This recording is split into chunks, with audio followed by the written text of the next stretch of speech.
Bismillahirrahmanirrahim. Assalamualaikum warahmatullahi wabarakatuh. Teman-teman, gimana kabarnya semuanya? Mudah-mudahan sehat walafiat. Kembali lagi bersama kami di channel Pemuda Garis Lurus. Bersama saya, Saudara Muhrim. Kali ini kita akan mengangkat sebuah kisah, yaitu anak Medan bisa kuliah ke Jami'ah Afrikiyah Al-Alamiyah di kampus internasional Afrika. Bagaimana kisahnya dan gimana ceritanya? Ikuti perjalanan kami di channel Pemuda Garis Lurus.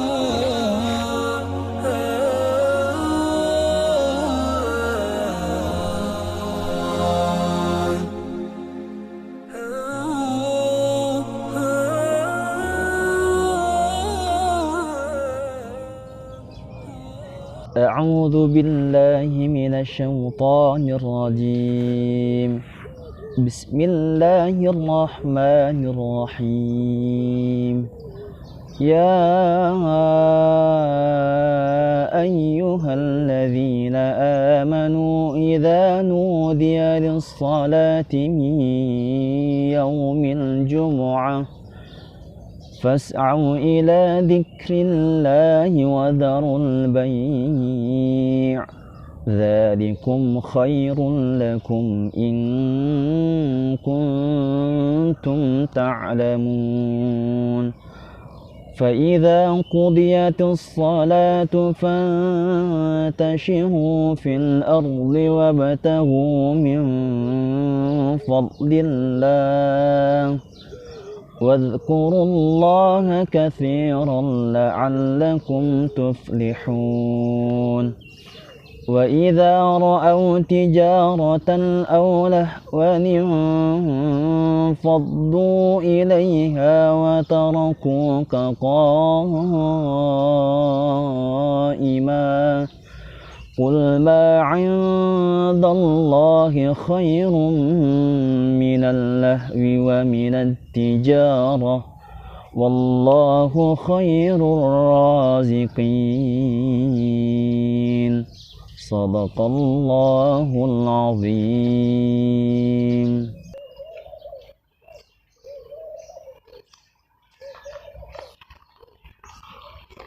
Bismillah.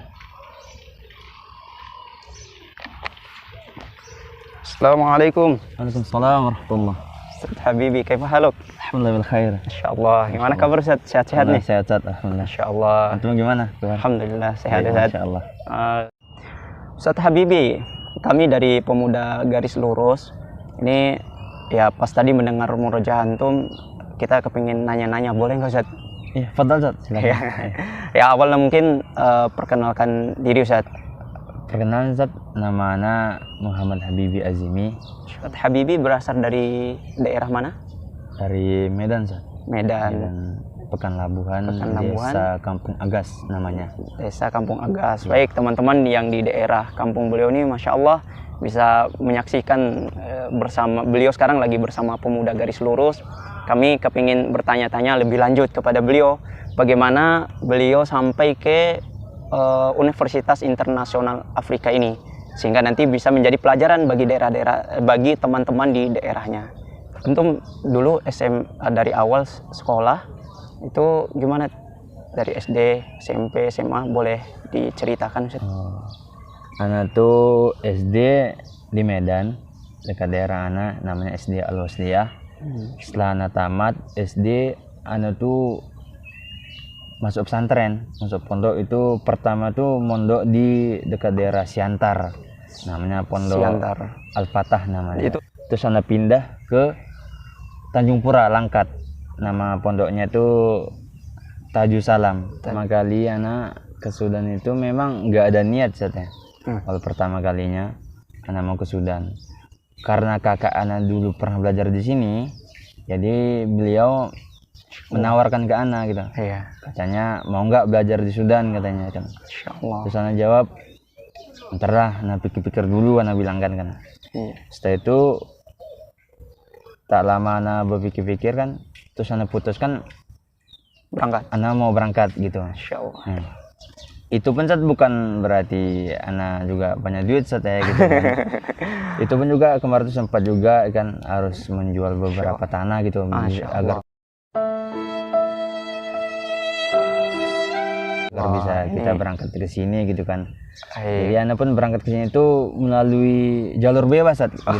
Tanpa ada jalur organisasi gitu kan. Baik, sebentar Ustaz, kita ini menginfokan lagi ke teman-teman kita. Beliau Masya Allah ini awalnya nggak punya niat teman-teman, apalagi kalau misalnya kita berniat dari awal gitu. Nah kemudian beliau Masya Allah ya, bukan orang yang dalam artian punya modal untuk belajar, tetapi orang tuanya Masya Allah mengorbankan.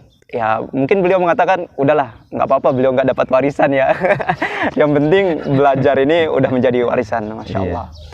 Terus setelah tadi saya cerita jual tanah, lanjut gimana? Iya, setelah itu ditetapkan juga anak mau berangkat gitu kan, bilang sama ke kakak gitu kan, anak mau berangkat juga.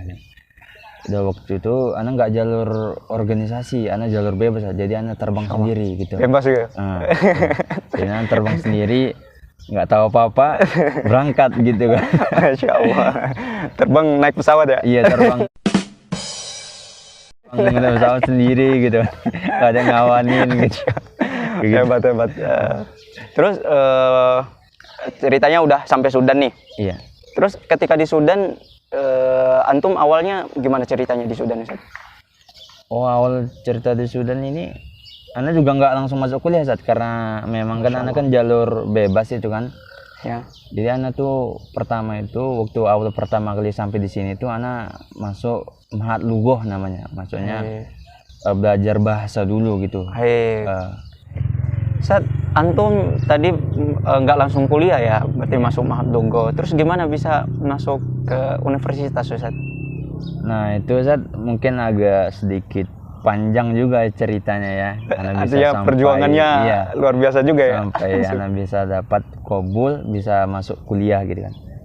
Ya awalnya susah Ustaz gitu kan, karena memang biasanya kan dulu ya, awal pertama kali itu memang anak-anak baru tuh dia ngambilnya tuh langsung dari Indonesia gitu kan, udah ada kerjasama mungkin dapat qabul dari Indonesia melalui organisasi ini melalui jaringan ini, jaringan lain dan itu kan.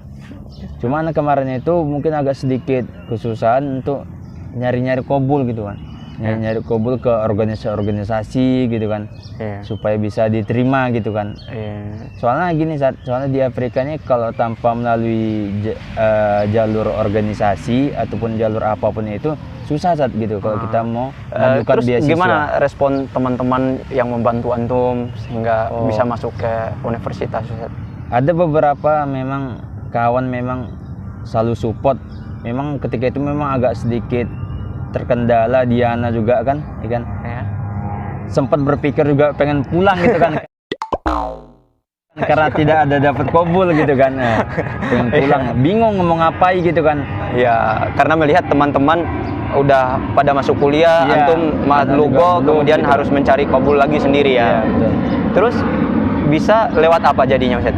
Nah terakhir itu Ana tuh melalui masuk jalur Wahdah Islamiyah. Insya Allah ini sangat membantu teman-teman lewat jalur Wahdah Islamiyah sehingga beliau masuk ke universitas.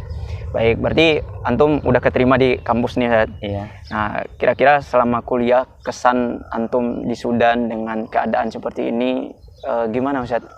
Apa antum nggak kangen dengan Indonesia ya? Kalau dibilang kangen sih, Ustaz, kangen sih memang. Iya. Cuma ya apalah daya gitu. Kita masih di sini kan, kalau kita mau pulang pun apa yang mau kita bawa gitu kan, sedang kita belum selesai gitu kan. Jadi walaupun susah di Sudan ini tetap jalani aja sih, Ana bilang. Masya Allah, iya. Walaupun keadaan pun gimana gitu kan. Dan teman-teman juga sangat bersahabat ya kalau di Sudan ini, yang membuat kita terus bertahan ya. Iya, benar-benar. Ya itu salah satu juga Ustaz kita. Terus gimana dengan bahasa Arab, Ustaz, terkait misalnya Sudan ini kan Arab asli gitu. Kemudian walaupun misalnya antum udah belajar bahasa Arab di Indo, terus gimana antara komunikasi antum di kuliah kemudian dengan masyarakat Sudan gimana? awal pertama kali sih sampai sih memang agak sulit saat ya, memang sulit kan. Karena memang kita dulu belajarnya cuman bahasa Arab pondok gitu kan. Fusha ya. Dibilang fusha pun enggak Arab tahu gitu. Indonesia. Arab ke Indonesiaan gitu kan. Jadi waktu pertama kali sampai itu kita mau bilang kertas. Itu kita kalau di pondok kan bilang kirtos gitu kan. Cuman kalau di sini waktu kita bilang kita mau beli kirtos gitu kan, mereka nggak paham gitu kan. Jadi itu tadi perbedaan bahasa tuh. Mungkin ya berjalannya waktu demi waktu, seringnya bermuamalah, seringnya berbicara dengan orang-orang Afrika, dengan orang-orang Sudan juga terkhususnya gitu kan. Lama-lama terbiasa saat aja. Insya Allah. Jadi seperti itu ya perjuangan para pelajar di Sudan ini.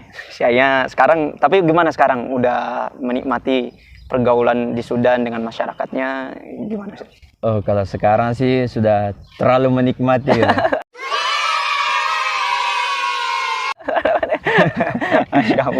Menikmati. Baik. Hai Ustadz, sebenarnya kita kepingin berbincang panjang lagi ya, tapi insya Allah nanti mungkin kita akan angkat di lain waktu.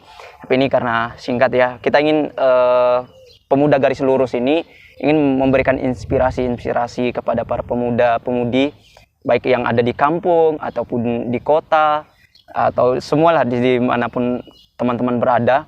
Kira-kira apa pesan antum buat para pemuda-pemudi sehingga tetap semangat, kemudian tanpa mengeluh, kemudian tetap berjuang walaupun dengan kesusahan ini, gimana? Pesannya saja, pesan buat pemuda-pemudi kan.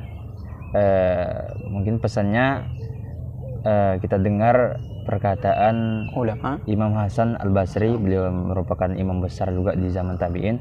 Beliau mengatakan innamal antal ayyam idza dhahaba ba'duha dhahaba ba'duha.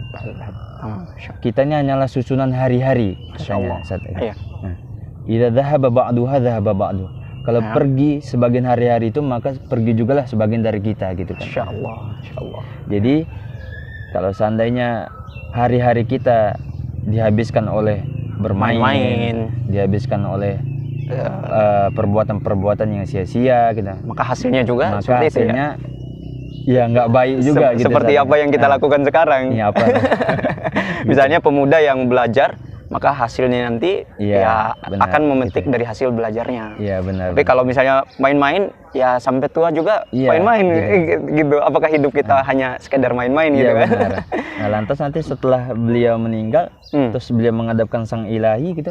Apa yang mau dia jawab gitu? Apa yang mau mereka jawab gitu? Iya, sedangkan hidup ini ya tujuannya untuk mengabdi kepada Allah ya. Iya, baik, itu pesan yang sangat mulia dan yang sangat memberikan motivasi dan inspirasi bagi para pemuda ini, Masya Allah.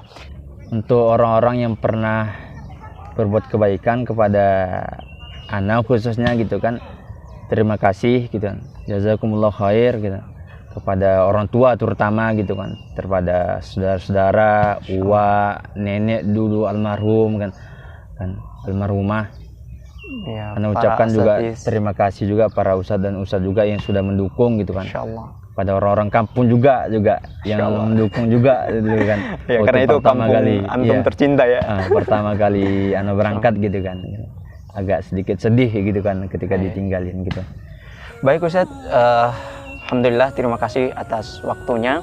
Baik teman-teman, itulah tadi perbincangan santai kita dengan Ustadz Habibi. Masya Allah, memberikan inspirasi bagi kita semua, bagi teman-teman yang terus mendukung channel kita yaitu Pemuda Garis Lurus.